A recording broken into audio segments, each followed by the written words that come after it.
হুমায়ূন আহমেদ নির্লোভ মানুষ ছিলেন ডাক্তার এজাজ। কথাসাহিত্যিক হুমায়ূন আহমেদের ৭৬তম জন্মদিন বুধবার ১৩ই নভেম্বর। তিনি একাধারে কিংবদন্তি ঔপন্যাসিক, ছোট গল্পকার, নাট্যকার, গীতকার ও চলচ্চিত্র নির্মাতা ছিলেন। সাহিত্যের পাশাপাশি টিভি ও চলচ্চিত্র অঙ্গনেও অমরত্বের ছাপ রেখে গেছেন হুমায়ূন আহমেদ। তার হাত ধরেই অনেকেই তারকা বনে গেছেন অনেক গুণী অভিনয় শিল্পী, যাদের মধ্যে ডাক্তার এজাজুল ইসলাম অন্যতম।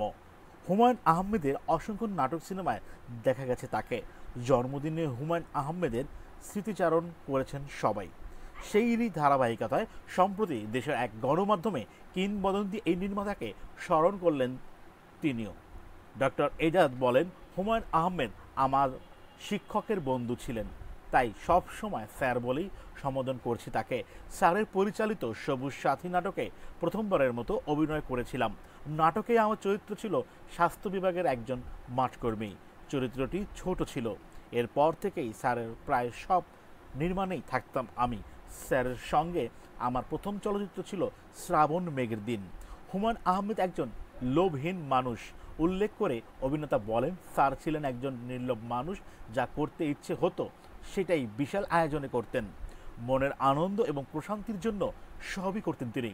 স্যারের নির্মিত দুই দুয়ারি সিনেমা যদি টানা ৩ মাস চলতো তাহলে সে সময় ২০-৩০ কোটি টাকা ব্যবসায় করতে পারতেন তিনি, কিন্তু নির্লোভ বলেই সেই চিন্তা করেননি স্যার।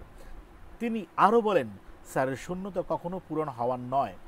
হুমায়ূন আহমেদ যেভাবে নাটক করতেন সেভাবে লেখা আর ডিরেকশন দেওয়া এখন আর এই পর্যায়ের কাছাকাছি কেউ নেই।